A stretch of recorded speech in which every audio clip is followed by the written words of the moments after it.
नमस्कार मित्रों। आज हम उषा प्रियमवदा जी के द्वारा लिखित वापसी नामक कहानी पढ़ने जा रहे हैं। इससे पहले हम उषा प्रियमवदा जी के बारे में जान लें। మిత్రులారా, ఈరోజు మనం ఉషా ప్రియంవద గారు రచించిన వాపసి అనే కథను చదువుకోబోతున్నాం. మొదటిగా ఉషా ప్రియంవద గారి గురించి కొన్ని విషయాలు తెలుసుకుందాం. उनका जन्म 24 दिसंबर 1930 में कानपुर में उनका जन्म हुआ. ఆవిడ 1930 दिसंबर 24వ తారీఖున कानपुरలో जन्मिंचाరు. उनकी शिक्षा अंग्रेजी साहित्य में इन्होंने MA तथा PhD की. ఈవిడ ఆంగ్ల సాహిత్యంలో MA PhD చేశారు. लेडी श्री राम कॉलेज दिल्ली और इलाहाबाद विश्वविद्यालय में अध्यापन उन्होंने किया. అంటే MA PhD చేసిన తర్వాత ఆవిడ భారతదేశంలో ఢిల్లీలోని లేడీ శ్రీరామ్ కాలేజ్లో, ఆ తర్వాత ఇలాహాబాద్ విశ్వవిద్యాలయంలో ఆవిడ పనిచేశారు. ఆ తర్వాత స్కాలర్షిప్ మీద అమెరికాకే బ్లూమింగ్టన్ इंडियाना में पोस्ट डॉक्टरल करने के लिए वो चली गई और उसके बाद वहीं पर 1964 में विस्कॉन्सिन विश्वविद्यालय में सहायक आचार्य के रूप में वे नियुक्त हुई. ఆ విధంగా స్కాలర్షిప్లో ఆవిడ అమెరికాలో రీసెర్చ్ చేయడానికి, పోస్ట్ డాక్టరల్ చేయడానికి అక్కడికి వెళ్తారు. అక్కడికి వెళ్ళిన తర్వాత అక్కడే విస్కాన్సిన్ యూనివర్సిటీలో సహాయక ఆచార్యులుగా ఆవిడ అక్కడ 1964లో నియుక్తులవుతారు. आजकल सेवानिवृत्त होकर लेखन और भ्रमण कर रही हैं. ఇంకా ఈ రోజుల్లో ఆవిడ తర్వాత రిటైర్ అయిన తర్వాత కేవలం లేఖనం మరియు భ్రమణ అంటే దేశాలు ఆవిడ పర్యటిస్తూ ఆవిడ తన జీవితాన్ని కొనసాగిస్తున్నారు. और उनकी रचनाएं देखिए. उपन्यास, नवलలు 55 खंबे लाल दीवारें, रुकोगी नहीं राधिका, शेष यात्रा, अंतर्वंशी, मुद्रण. उनकी कहानी संग्रह जिंदगी और गुलाब के फूल, कितना बड़ा झूठ, कोई एक दूसरा, मेरी प्रिय कहानियाँ आदि. ఈ విధంగా ఆవిడ నవలలు, కథా సంగ్రహాలు మనకు లభ్యమవుతున్నాయి. उषा जी ने अपनी कहानियों में 6 और 7वें दशक के शहरी जीवन में बढ़ती उदासी, अकेलापन, ऊब आदि का यथार्थ चित्रण किया है. ఉషా ప్రియంవద గారు తన కథలలో 60s and 70sలో, ఆ డెకేడ్స్లో మన పట్టణ జీవన విధానంలో ఏ విధంగా ఒంటరితనము, నిర్లిప్తత, అవన్నీ ఎలా ఏ విధంగా పెరుగుతున్నాయో వాటి గురించి యథార్థంగా ఆవిడ తన కథల్లో చిత్రీకరించారు. अब देखिए, वापसी कहानी में वो हमें क्या बताना चाहते हैं. वापसी అనే కథలో ఆవిడ ఏ విధంగా చూపించారో చూద్దాం. उषा जी ने इस कहानी के माध्यम से वर्तमान युग में मध्यवर्गीय परिवारों में दिख रही मूल्यों के विघटन का यथार्थ चित्रण किया है. ఉషా ప్రియంవద గారు ఈ కథ ద్వారా నేటి సమాజంలో మధ్యవర్గీయ పరివారం, మిడిల్ క్లాస్ ఫ్యామిలీస్లో, మధ్యవర్గీయ కుటుంబాల్లో ఏ విధంగా మూల్యోంకా విఘటన్, విలువలు ఏ విధంగా పతనం అవుతున్నాయో వాటిని యథార్థంగా ఆవిడ చిత్రీకరించారు. చూడండి. गजाधर बाबू 35 वर्षों तक रेलवे की नौकरी करते हुए रेलवे क्वार्टर्स में रहे. గజాధర్ బాబు గారు ఈ కథలోని పాత్ర. ఆయన 35 ఇయర్స్ వరకు 35 సంవత్సరాల వరకు రైల్వేస్లో పనిచేస్తూ రైల్వే క్వార్టర్స్లో ఉండేవారన్నమాట. स्टेशन मास्टर की नौकरी से सेवानिवृत्त होकर परिवार के साथ खुशियां मनाने के सपने संजोए घर पहुंचते हैं.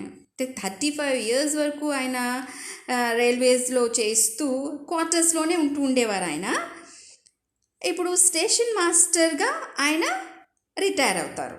రిటైర్ అయిన తర్వాత కుటుంబంతో అంటే అందరితో కలిసి చక్కగా సంతోషంగా ఉందాము అని కళ్ళు కంటూ ఆయన ఇంటికి వెళ్తారు. అంటే ఇంటికి వాళ్ళు ఆయన ఏం చేస్తారంటే बच्चों की पढ़ाई तथा परिवार की सुख सुविधाओं के लिए शहर में घर बनवाकर उन्हें वहाँ छोड़ इतने दिन उनसे दूर क्वार्टर में अपना जीवन उन्होंने बिताया. అంటే ఏం చేస్తారైనా పిల్లలు చదువులో ఏ విధమైన ఆటంకం కలగకూడదు, వాళ్ళు చక్కగా ఉండాలి అని ఏం చేస్తారంటే పట్టణంలో ఒక ఇల్లు నిర్మించి వాళ్ళని భార్యని పిల్లల్ని అక్కడ ఉంచుతారనమాట. వారికి ఏ విధమైన కష్టము నష్టము జరగకూడదని. ఆయన మాత్రం అలా ఎక్కడ ట్రాన్స్ఫర్ అయితే అక్కడ క్వార్టర్స్లో ఆయన ఉంటూ ఉండేవారు. पर घर पहुंचकर देखते हैं कि किसी को उनकी आने की खुशी ही नहीं है. కానీ ఇంటికి వెళ్ళి చూసేసరికి ఆయనకు అసలు ఏమాత్రం అక్కడ అంటే వాళ్ళ వాళ్ళ వాళ్ళ ముఖాల్లో సంతోషం కనిపించలేదు. ఎవరు తను వెళ్ళడం వల్ల ఎవ్వరూ సంతోషంగా ఉన్నారు అనేది ఆయనకి కనిపించలేదు. సబ్ అప్నే తరీకే, ఎందుకంటే సబ్ అప్నే తరీకే సే జీవన్ బితానేకే ఇచ్చుక్ హై. ఎందుకంటే అప్పటి వరకు ఏంటంటే అందరూ కూడా తమకి ఎలా ఇష్టమో ఆ విధంగా జీవించడానికి అలవాటు పడిపోయారు. బడా బేటా ఘర్ కా మాలిక్ బనా బైఠా హై, పెద్ద కొడుకేమో ఇంటి యజమాని అని తను అనుకుంటూ ఉండేవాడు. బహు ఔర్ బేటీ రసోయి మే మా కా హాత్ నహీ బటాతి, ఇంకా కోడలు కూతురు ఏ విధంగానూ కూడా అమ్మకి సహాయం చేసేవారు కాదు. अब छोटे मोटे काम के लिए एक नौकर रखा हुआ है. अब ఇంకా ఇంతమంది ఉండగా అంటే ఇద్దరు ఆ గజాధర్ బాబు గారికి ఇద్దరు అబ్బాయిలు ఒక అమ్మాయి, పెద్ద కొడుకు వివాహం అవుతుంది. అంటే ఇప్పుడు కోడలు కూడా ఉంది కదా, ఇద్దరు ఆడపిల్లలు ఉన్నారు ఇంట్లో, ఇద్దరు మగపిల్లలు ఉన్నారు. అయినా కూడా చిన్న చిన్న పనుల కోసం ఒక నౌకర్ని వాళ్ళు పెట్టుకుంటారనమాట. तो గజాధర్ బాబుకు ये सब ठीक नहीं लगा. అయితే గజాధర్ బాబు గారికి ఇదంతా ఏం నచ్చలేదు. బహు और बेटी को रसोई का काम सौंपते हैं. అందుకని ఆయన ఏం చేస్తారంటే కోడల్ని కూతుర్ని పిలిచి వారికి చెరొక పూట వంట చేయమని చెప్తారు. నౌకర్కో ఛుడాకర్ భేజ్ దేతే हैं. ఇక నౌకర్నేమో పంపించేస్తారు. ఇంకా నువ్వు అవసరం లేదు బాబు, ఇంట్లో ఉన్నాం కదా మేము చేసేసుకుంటామని. బహు और बेटी रसोई इस प्रकार बनाते हैं कि फिर से माँ को ही वह काम संभालना पड़ता है. ఇంక ఏం చేస్తారంటే కోడలు కూతురు ఇద్దరూ కూడా ఏ విధంగానూ తినడానికి యోగ్యంగా వంట వండరు. దానితో ఇక మళ్ళీ అమ్మ చేతిలోకే ఆ వంటగది వంట పని వెళ్తుంది. घर में नौकर को ना पाकर बेटे हो हल्ला मचाते हैं. ఇంకా మగపిల్లలేమో ఇంటికి వచ్చిన తర్వాత నౌకర్ని పిలుస్తూ ఉంటారు. నౌకర్ లేడని తెలిసేసరికి ఏమిటి ఇదేమిటి మరి చిన్న పనులు చేసుకోవడానికి మరి నౌకర్ ఉండాలి కదా అని ఒకటే ఇంకా అరిచేస్తారనమాట. एक छोटी सी डांट पर बेटी मुंह फुलाकर उनसे कटी कटी रहने लगती है. ఇంకొక చిన్న తండ్రి అంటే ఆవిడ కాలేజ్ నుండి వచ్చిన తర్వాత ప్రక్కింటికి వెళ్ళి చాలా టైం గడుపుతూ ఉండేది. సో उन्होंने क्या सोचा कि ये सब ठीक नहीं है, मतलब उन्हें कुछ अच्छा नहीं लगा, उन्हें ठीक नहीं लगा. और पत्नी भी उनकी शिकायत करती है कि बेटी जब कॉलेज से आती हैं तो उनके घर जाकर बहुत समय तक वहाँ पर बिताती है, वो मुझे अच्छा नहीं लगता. जब उनकी शिकायत भी वो सुनते हैं तब शिकायत भी वो देती हैं, तो अప్పుడు मतलब वो बेटी को बुलाकर डांटते हैं कि क्यों इस तरह दूसरों के घर में इतना समय बिताना अच्छी बात नहीं है। तो అందుకని పక్కింటికి వెళ్ళి అంత సమయం గడపొద్దు అని తండ్రి గారు అంటారు। అందువల్ల అమ్మాయి బేటీ मुंह फुलाकर उनसे कटी कटी रहने लगती है। ఇంకా ఏమాత్రం ఆయన్ని ఆయనతో మాట్లాడకుండా ఆహారం కూడా తీసుకోకుండా లోపలికి వెళ్ళిపోతుంది అనమాట।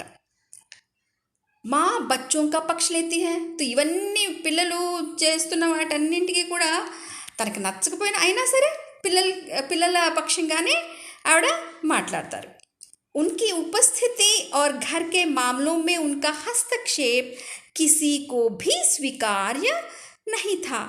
ఈ విధంగా ప్రతి విషయంలోనూ ఆయన జోక్యం చేసుకోవడం ఎవ్వరికీ కూడా నచ్చలేదు। गजाधर बाबू अपने ही घर में खुद को पराये महसूस करने लगे कि गजाधर बाबू గారు తన ఇంట్లోనే పరాయి వాడిలాగా ఆయనకి అనిపిస్తూ ఉంది। जिनकी खुशी के लिए इतने वर्ष अकेले अपना जीवन बिताया, उनके लिए वे केवल पैसे कमाने का एक जरिया मात्र बनकर रह गए। ఎవరి కోసమైతే ఆయన తన సుఖ సంతోషాలని వదిలి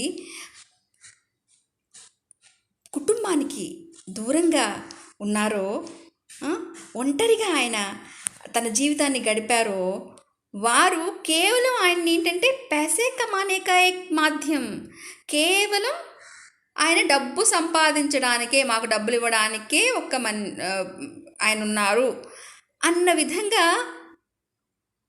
వారు అనుకుంటూ ఉన్నారన్నమాట। పిల్లలు, భార్య కూడా।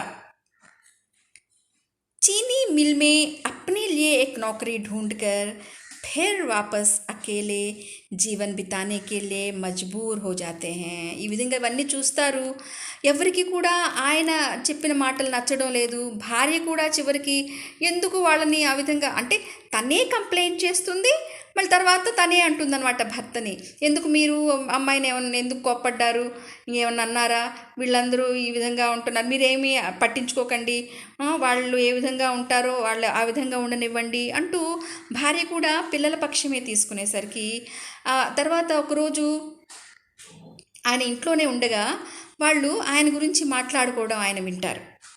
ఎందుకు నాన్నగారు ఈ విధంగా చేస్తున్నారు, ఆయనకి ఏం అవసరం, ఆయన ఖాళీగా ఉండలేకపోతే ఇంకో ఉద్యోగం చేసుకోవచ్చు కదా అని పిల్లలు అంటున్నారు। భార్య కూడా వారికి వంత పాడుతోంది। తో ఇంకా ఆయన ఏం చేస్తారంటే అక్కడ చీనీ మిల్ ఒకటి ఉంటుంది, అంటే షుగర్ ఫ్యాక్టరీ। తో ఆ షుగర్ ఫ్యాక్టరీకి ఆయన అప్లై చేస్తారు, ఆయనకి అక్కడ జాబ్ వస్తుంది। అది తీసుకుని ఆయన వెళ్ళిపోవడానికి తయారవుతే అందరూ కూడా ఆయన్ని పంపించడానికి ఏం కావాలి, ఏం పెట్టి పంపించాలి అని చెప్పేసి ఆయన బోర్యాపిస్తారు, అంతే మొత్తం అంతా కట్టి ఆయన్ని పంపించడానికి రెడీ అవుతారు।